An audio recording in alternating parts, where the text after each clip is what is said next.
You cite Russian casualty figures that are so removed from reality, it's not even funny. Let's just start with some basic understanding. The Ukrainians know the deal that they cut with the Russians in Istanbul in March of 2022. There's an annex, it's been published. We know what it is, and we know that the Russians said that they will, as a good faith measure, voluntarily withdraw from certain territories that are occupied. So what you call a Ukrainian kicking the Russians out was Russia actually living up to its agreement to voluntarily withdraw from the territory around Kiev, Sumy, Chernihiv. They were beginning to withdraw from Kharkov, which they had promised to do when this counterattack took place. The Russians stabilized the front lines.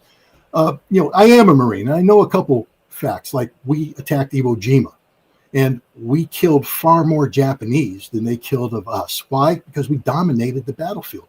The Russians today are dominating the battlefield. Again, you can have your statistics. You can show localized counterattacks. Hell, we know the Germans were counterattacking the Red Army right up till the fall of Berlin. So we could go 3 days before the fall of Berlin and show a German counterattack that pushed the Russians back from two German villages. Wow, was that a great German victory? No, it's a localized counterattack, which was rapidly overcome. The Russians have total advantage on the battlefield. They are dominating on the battlefield. They're advancing. Then why haven't they actually truly advanced? If they're dominating the battlefield and they're capable of doing these things, why has the zero line essentially remained unchanged? Well, I mean, I think you'd need to take a look at the zero line and understand that it has changed. Well, again, look at it closely. I mean, I know you know how to read a map. I respect your military. What, on like the minutia? Like you're talking about the couple hundred meters they advanced outside of Bakhmut? Like I'm confused. Are we talking about like Robotnia, where they made it a couple hundred meters because Ukraine retrograded? Same thing up in the north. Where you know for a fact it is a couple hundred meters. It is a couple hundred meters. A couple kilometers, a couple 100,000 square meters. But again, this isn't a war of big arrows, and you should know this. This is a war of attrition, and the data is not in the favor of the Ukrainians. They don't have. So when you say dominating, 50,000 Russians committed to where?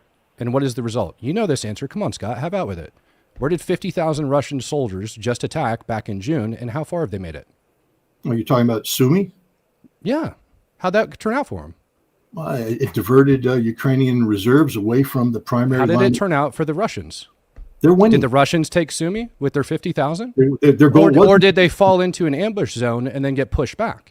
Because you and I both know that once they advanced into that ambush zone, that they ended up getting slaughtered, and Ukraine's been taking terrain back systematically. It's interesting. You keep using the term slaughter. Let me give you an example why your Western sources suck. Not you. I'm not picking on you. Just your sources. In Kursk, North Korea committed troops. Well, first of all, do you know who my sources are? You said so. You just. Well, what if I take Russian soldiers, like we've been tracking them into the Donbass since 2014, before they shot down a commercial airliner, and I tell you that I haven't seen any Russian soldiers posting on VKontakte anywhere near Sumy. Now, how do you account for that? Operational security. Oh, because the Russians are so good at it, right? Well, apparently they're very good at it because you don't know a goddamn thing about what they're doing in Sumy. Okay, can you show me any evidence whatsoever that the Russian? Are you claiming that the Russians are in Sumy right now? I didn't say that. I say they're in the Sumy province. I mean, they're pushed pretty damn far away from it, and they haven't been advancing. But there is geolocated footage of Ukrainians that have been in Russian-occupied positions. They don't need after they launched a counterattack. They just need to kill Ukrainians, and that's what they're doing. So that's a question. Just a question there. So Matt, one thing the colonel told me in the last interview, he said, this is not a war of territory. This is a war of weakening Ukraine as much as possible. I'm not saying I agree with that stance. What would you actually? I'll go to Scott very briefly. Scott, what would you consider winning when he said Russia's winning? What is winning for them? Is it winning in terms of casualties relative to Ukrainians?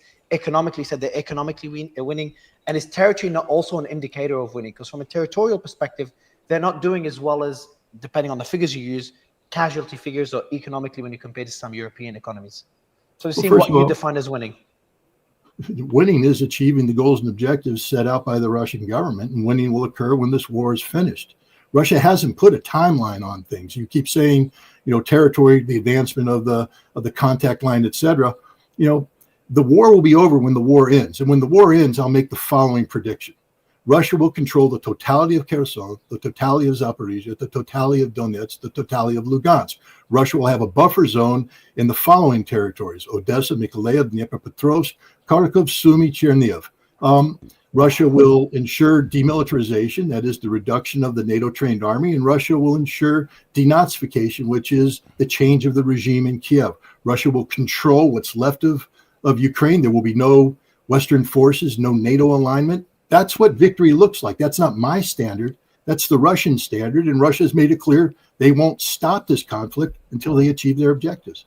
Actually, that's not what the Russian foreign minister said 2 days ago. Russian foreign minister said that the reason that they launched their quote-unquote special military operation was to liberate the people of Donetsk from getting killed by Ukrainians. And so how many times have they brought this up? I mean, and just now we're hearing him come out and state that was the reason for going in? He didn't mention denazification. He didn't mention any of the things that you said. He mentioned exactly what I just stated. You've got to be accurate in your chronology. The reason why the SMO started was exactly what Lavrov said. But you tend to forget that the purpose of the SMO was to get Ukraine to the negotiating table. 6 days after the SMO started, Ukrainian negotiators went Gomel, Belarus. 3 cycles of negotiations there before they went to Istanbul. And in Istanbul, they had a finalized peace treaty that only stopped because Boris Johnson flew in at the instigation of the United States and demanded that Ukraine not agree to it. After that point, then Russia moved into phase 2. So is your stance that, because you mentioned that earlier, is your stance that the reason Ukraine beat Russia all the way back to the present day line, all the way from Kiev, is because of that agreement, and Ukraine was just willy-nilly shooting these Russians in the back with 7.62? I agree, they have been negotiating. They've been negotiating really well with Western-made weapons, 7.62, and putting bullets in Russians. That's a pretty dang solid negotiation tactic, I think. So, Matt, I just want to go back. I just said, wait a minute, Mario. You can play the macho game all you want, all right?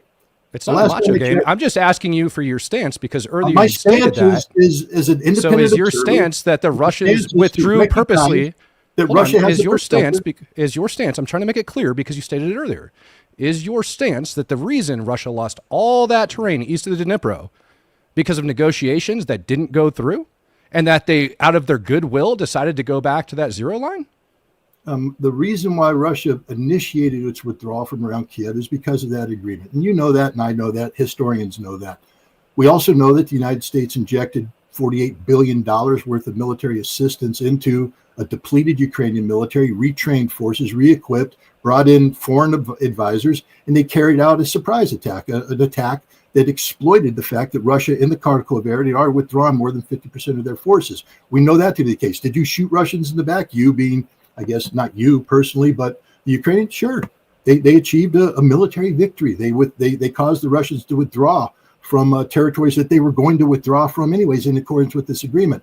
Okay, so thank you. So they caused them to withdraw from territories that they were going to withdraw from, meaning the Russians retreated. And it's perfectly legal to shoot somebody like that in the back that's illegally invaded your country, is it not? Are they not enemy combatants underneath the rules of and laws of our conflict? Why are you contesting this? Why are you? Well, because it seems like a mischaracterization by you, and I want to keep you honest. You can use your standard. I'll use the standard given to you to the Marine Corps. But if somebody is no longer by the Marine Corps or the Kremlin, I think it just where are you at right now, anyway, Scott? Moscow. Fuck you. I'll put my DD-15 up against yours any day of the week, Matt. All right. Okay. So just I'm gonna go back to my country. I'll put it up against you any day of the week. Don't you ever Sounds good, buddy. say that again. Got it? Mario, I'll put my arrest record up against yours any day of the week. Scott, guys, we'll avoid. I think if we start on personal attacks, it means that we're detracting from the argument. I think it's a weak way of countering an argument. So I'll take it back. I think, Scott, I know you're based in the US. I know your stance. Some people agree with in the US. Some Americans agree with your stance. If you think Russia's winning, doesn't mean you want Russia to win. So I'll support you on that point. But I will go back to you, Matt. Matt, Scott's position on what a win would look like, what Russia's outcome will be. Not what he wants it to be. What it will be is that Russia will have Donetsk, will have Luhansk, will have Zaporizhia, will have Kherson, obviously Crimea's in Russian hands, and we'll have certain buffer zones in Kharkiv and Odessa and a few other territories, as well as denazification, which is I'll kind of avoid whether that's whether there is a Nazi problem in Ukraine, and the other one is demilitarization. So not only no security guarantees, but weakening Ukraine's military. What's your stance on what the outcome will be, in your opinion? So I've been stating this since the start of the war. Likely you're going to see something like what we see between North Korea and South Korea. Some sort of a DMZ, maybe not a permanent peace deal that ends up coming, but a lasting ceasefire that ends up going through. I think the only thing that really falls within the realm of possibilities and logic for Ukraine to willingly give up would be the Donbass region itself, Luhansk. When you look at that area and the original location from the separatists that Ukraine went and now calls terrorists, right, and all of that other stuff, I think there's some commonalities here Scott and I can actually agree upon. That is the one place in which, my mind, it kind of makes sense for Ukraine not to worry about fighting over. Why? Because you did have a bunch of separatists that ended up rising up after 2014 and want to move and go over to Russia. And if there was an actual side that I think a lot of Americans and other people can get behind, one can actually make the argument that there was a democratically elected government inside of Ukraine at the time that happened, and that the people in the East, regardless of whether or not it was corrupt, whether or not you want to go with the election fraud and all of those other things that took place that was well documented by Europe, regardless of all of those things, argument can be made that there was a democratically elected government and those people wanted to separate from it because you ended up having the, I don't want to call it a violent overthrow, but, a change within the Ukrainian government. So Ukraine already shares a border with Russia. And they have since the freaking Soviet Union fell.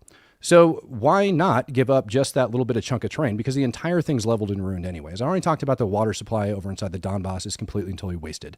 Now, the question is whether or not Ukraine's going to be willing to do that at that point, right? Like when we look at it, is that something that the Ukrainian people are going to do? If you've actually spent time over in Ukraine, something that you'll come to understand is everybody remembers what America looked like after 9/11, where you had American flags that were just waving everywhere, right? And when you go into Ukraine and you take a look at it, what you're going to end up discovering is that there's just blue and yellow painted on freaking everything, everywhere you go. The national pride inside of that country is something that I think a lot of countries all around the world, regardless of what country you belong to, which one you think is good or bad, I think just the national pride that they have within themselves is a good thing. I state that for a reason. Because if Russia was to go and advance and take all of these different locations like Scott's talking about and what they would control after the war, you would have an insurrection problem like no other. It wouldn't go anywhere. Even down in Melitopol, for example, they have these issues that are taking place right now. In Crimea, they currently have these issues, and they've been controlling it since 2014.